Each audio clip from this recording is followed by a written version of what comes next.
May 8, 1945. The war ended on a Tuesday. In the flat farmlands of Norfolk, the air smelled of turned earth and rain-soaked barley. The BBC broadcast crackled through wireless sets in stone cottages, announcing victory, and across England church bells rang for the first time in 6 years without signalling invasion. But in the prisoner of war camps scattered throughout the British countryside, there was only silence. Behind barbed wire and wooden watchtowers, thousands of German soldiers sat on their bunks and stared at nothing. Among them were boys who had never shaved, who had been handed rifles before they understood what it meant to kill, who now found themselves defeated in a foreign land where even the shape of the clouds seemed wrong. Some of them wept. Some of them called out in their sleep for their mothers.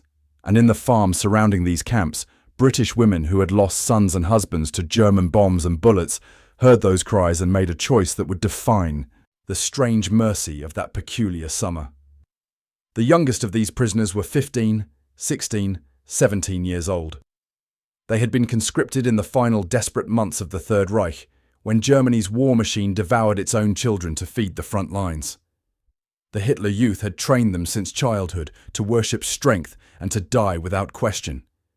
They had marched through the Volkssturm, that last-ditch militia of old men and boys, armed with Panzerfausts and obsolete rifles, sent to hold back Soviet tanks and American infantry.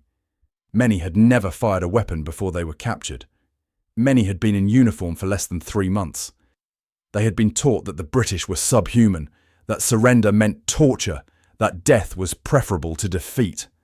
When they were taken prisoner and found themselves treated according to the Geneva Conventions, given food and medical care and blankets, some of them could not comprehend it. The cognitive dissonance was so profound that several refused to eat, believing the rations were poisoned. The British government faced a logistical nightmare. By the summer of 1945, nearly 400,000 German prisoners of war were interned across the United Kingdom. The camps were overcrowded. Food was still rationed for British civilians, and feeding the enemy strained resources that were desperately needed for reconstruction. But the farms needed labour. 6 years of war had drained the countryside of able-bodied men.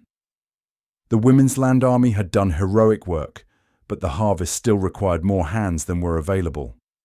And so the decision was made to allow German prisoners to work on British farms under guard, to bring in the wheat and potatoes and sugar beets that would feed a nation exhausted by conflict.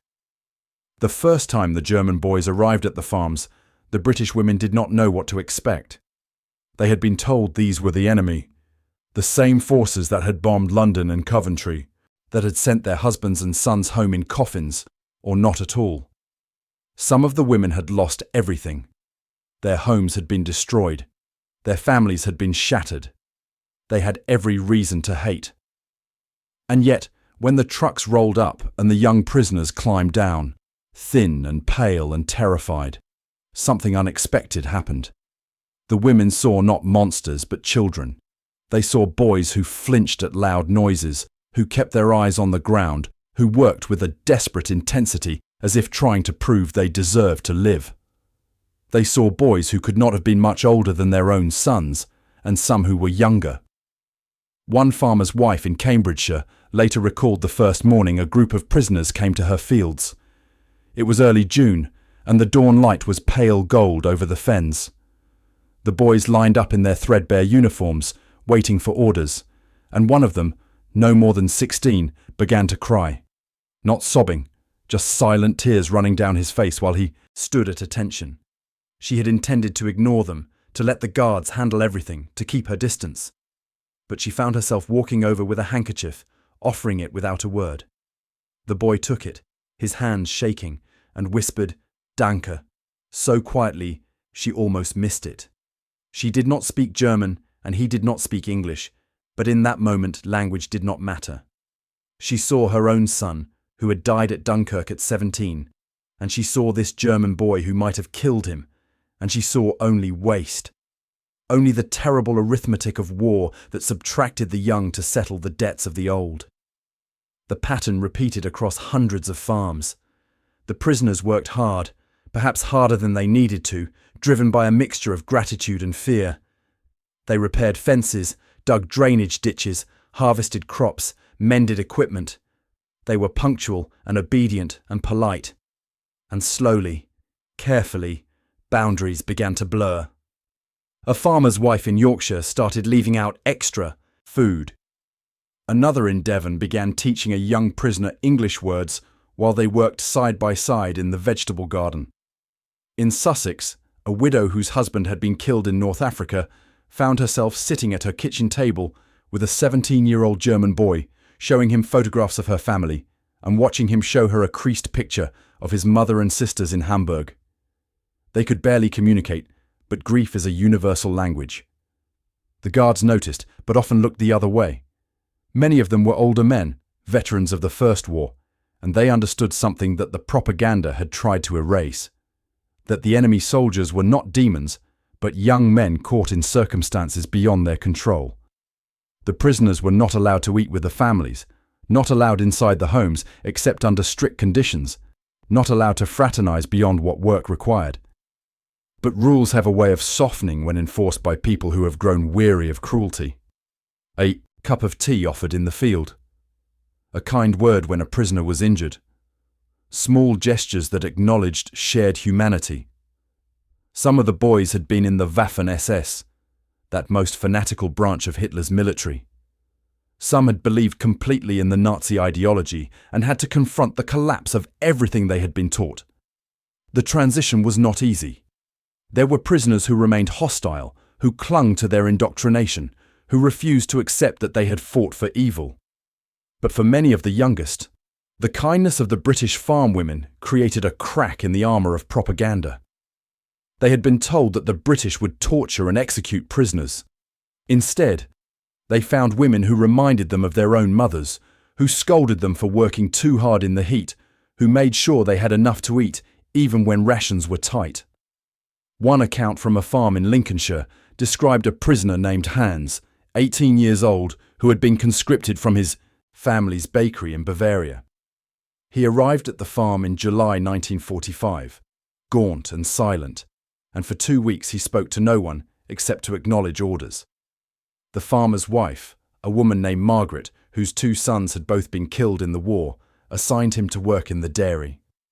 One afternoon she found him in the barn, sitting on a milking stool with his head in his hands, shoulders shaking with sobs. She stood in the doorway for a long moment, torn between the memory of her sons and the reality of this broken boy. Then she walked over and placed a hand on his shoulder. He looked up at her with red eyes and said the only English words he knew: "I am sorry." She did not know if he was apologizing for the war, for his presence, for his tears. But she nodded and said, "I know." And from that day, something shifted. He began to smile occasionally. He played with the farm dog. He learned more English and told her about his family, about the bakery, about how he had been drafted and sent to the Western Front with 3 weeks of training. She began to see him not as the enemy, but as a victim of the same war that had taken her sons. This pattern of informal adoption spread quietly through rural Britain. The prisoners were still prisoners, still confined to camps at night, still under guard. But during the working day, they became something else. They became almost like surrogate sons to women who had lost their own children, or like younger brothers to women whose families had been destroyed. The relationships were complicated, fraught with the weight of history and loss. Some British women faced harsh criticism from their communities for showing kindness to the enemy. Some were accused of betrayal, of forgetting what the Germans had done. But the women persisted, guided by an instinct that transcended politics and propaganda. They had seen enough death. They had buried enough boys. They refused to perpetuate the cycle of hatred when they had the power to choose differently. The prisoners themselves were transformed by this unexpected mercy. Many of them wrote letters home describing the kindness they had received, letters that were censored but still conveyed a sense of bewilderment and gratitude. They had been prepared to die for the fatherland. They had been prepared for punishment and hardship. They had not been prepared for an elderly British woman to knit them socks for the winter, or for a farmer's daughter to teach them how to identify British birds, or for a widow to share her meagre rations so they would not go hungry.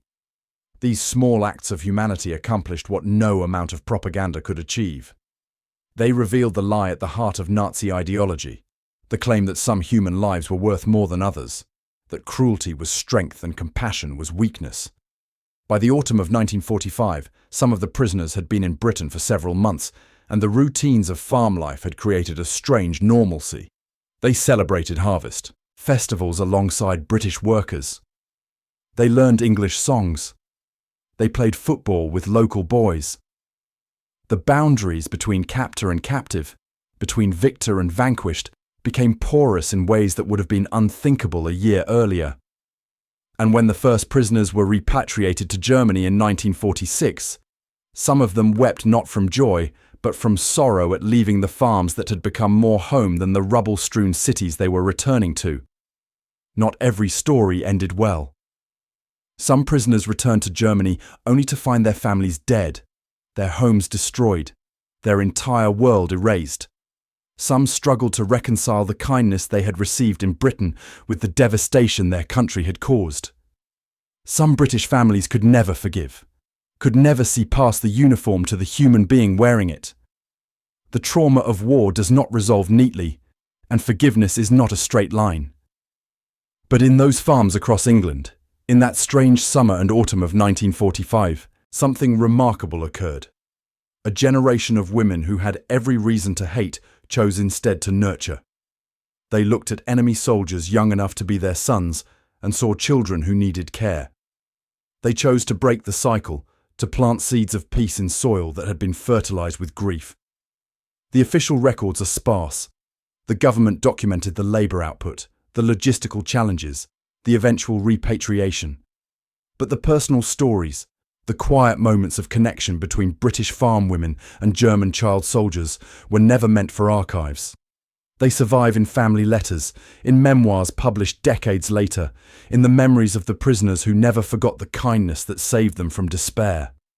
One former prisoner, interviewed in the 1980s, described his time on a British farm as the moment he became human again. He had been a number, a cog in the war machine, a soldier without identity. And then a British woman, whose son had died fighting Germans, had treated him with dignity, and he had remembered that he was a person with a name and a future. The transformation was not just personal, but ideological. These young men had been raised in a totalitarian state that glorified violence and demanded absolute obedience. They had been taught that strength meant domination, that mercy was weakness, that the world was divided into superior and inferior races. And then they were defeated, captured, and shown kindness by the people they had been taught to despise. The contradiction was irreconcilable with their indoctrination. Some clung to the old beliefs, unable to process the cognitive dissonance. But many, especially the youngest, allowed the experience to reshape them. They returned to Germany carrying seeds of a different ideology, one based not on power, but on mutual respect, not on conquest, but on cooperation. They became part of the generation that rebuilt Germany as a democratic nation that rejected militarism, that embraced reconciliation with former enemies. The British farm women, for their part, rarely spoke of what they had done. In the immediate post-war years, showing kindness to German prisoners was controversial, even shameful in some circles. The wounds were too fresh, the losses too raw. Many women kept their acts of mercy private, shared only within families or not at all. It was only decades later, as the generation that fought the war began to pass away, that some of these stories emerged. Historians interviewing former prisoners discovered the pattern, the widespread but unorganized movement of British women who had chosen compassion over vengeance. It was never official policy, never coordinated by government or charity. It was simply what happened when ordinary people confronted the human cost of war and decided they would not add to it. The legacy of that choice ripples forward through time. The young German prisoners who were shown mercy became fathers and grandfathers who taught their children and grandchildren about the complexity of history, about the capacity for good that exists even in former enemies. The British women who opened their hearts despite their grief demonstrated that strength is not the absence of pain, but the refusal to let pain dictate all future action. They proved that cycles of violence can be broken, that the children of war do not have to become the soldiers of the next war, that there is always a choice between perpetuating hatred and planting peace.